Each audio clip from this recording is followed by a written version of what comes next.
Los penales no son suerte. Penalties aren't about luck. Suerte es tirar una moneda. Luck is throwing a coin in the air and seeing which way it falls. Entran a jugar un montón With de penalties, cosas. a lot of things come into play. Frialdad, Personality, fear, the talent and ability to perform under pressure. Presión, It's a unique moment. un momento único.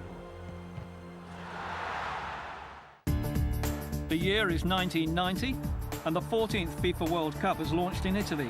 It's been remembered for spectacular goals, colourful fans and controversial incidents. And among the great players was a 26-year-old from Buenos Aires who arrived expecting to warm the bench and left a world star.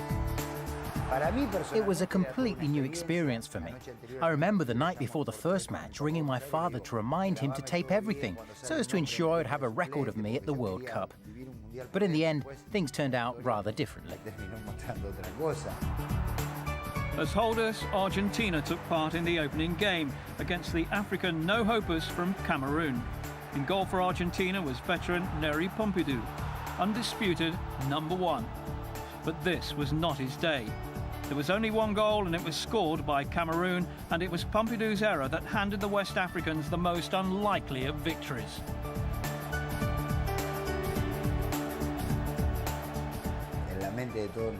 Cameroon ended up showing everyone they were much better than people had predicted before the tournament. Going into that match, we had it in our minds that a bad result would be a draw. So imagine what we felt like when we lost. From that moment on, every game we played was like a final, because we could not afford to lose another match. Worse was to befall Pompidou at the start of the next match against the Soviet Union in Naples. With fewer than 10 minutes on the clock, an accidental clash between Pompidou and defender Alati Kochia left the veteran custodian with a broken leg. In the most unfortunate of circumstances, Goy Kochia had been handed his big chance. When people ask me how I felt about Pompidou's injury in that match against Russia, I tell them I didn't know what had happened. I only found out how bad the injury was at the end of the match. At half-time, they didn't want to tell me so as not to affect my performance. I felt strange. It didn't seem right to feel happy because I'd finally got my chance at the expense of a teammate being badly injured. But that's life.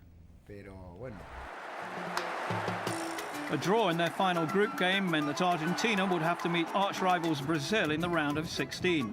The Seleção dominated the match, but a piece of individual brilliance by Diego Maradona 10 minutes from time allowed Claudio Caniggia to break free and steal victory for the Argentinians.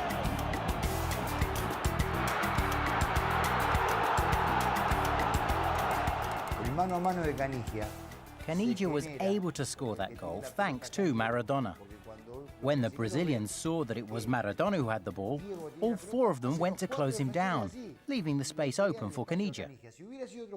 If it had been any other player, then perhaps only the fullback would have gone to shut him down, and the centre-half might have stayed with Caniggia. That shows you how important he was, and how highly rated he was by the opposition. It was that respect which made this goal, and it was the only goal of the match.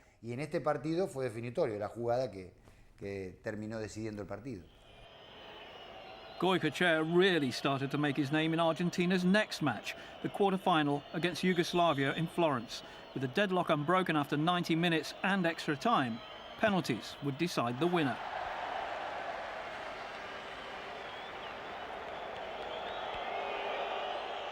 But Argentina looked to be on their way out of Italian 90 when Maradona missed his spot kick. When Diego missed as I walked past him to get in goal for the next penalty, we touched hands and I said to him, "Don't worry, I'll save 2 of the next 3. I said it more from nervousness than any real conviction, but luckily that's what I did. That's the moment when a goalkeeper mustn't lose his nerve and stay completely focused on the task at hand. Brnovic and Hadzibegic both had their penalties saved by Goy Kochia. Argentina had won a place in the last 4. Their opponents would be hosts and favourites, Italy.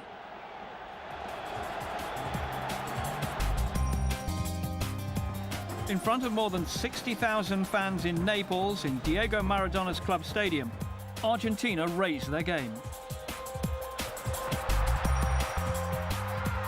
Salvatore Schillaci put the Italians in front early in the first half, before Claudio Caniggia equalised to force the match into yet another penalty shootout. Once again, Goycochea was the man in form. Roberto Donadoni the first to fail.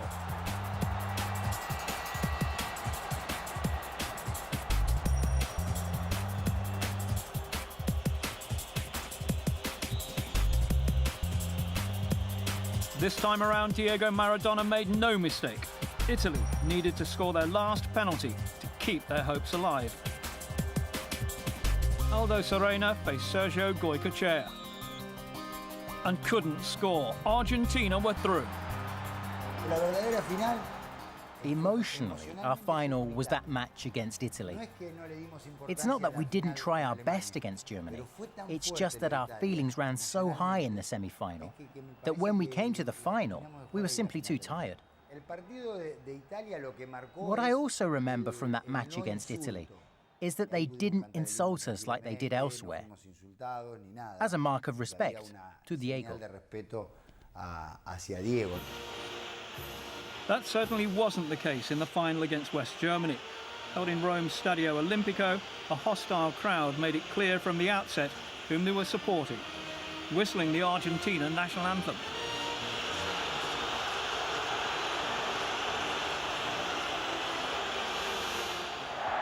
The match itself proved to be a dour encounter. Chances were few and far between. The game was littered with unsavoury moments. Not until the 85th minute did the game come to life. Nesta Sensini was adjudged to have fouled Rudi Völler, and referee Codesal awarded a penalty.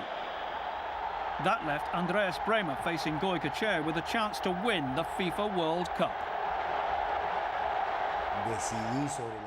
As Bremer was running up to take the penalty, I decided that he was going to hit it to my right.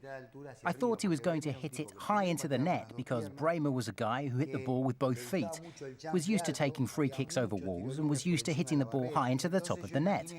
So I prepared myself as if he was taking a free kick. And that's what's ultimately stopped me from getting to it when it went into the bottom corner. With that, West Germany had won their third world title. Yet despite the defeat back home in Buenos Aires, the Argentinians were greeted as heroes, and one man in particular received plenty of adulation. Even today, 17 years later, people come up to me and say, "Thanks to you, we won the World Cup." And I have to remind them, that's not true, we finished runners-up. On the other hand, some people deride me as being only a penalty saver. Well, they can say what they like. I would do it all over again if I had the chance, but with just one difference. I would have saved the penalty in the final.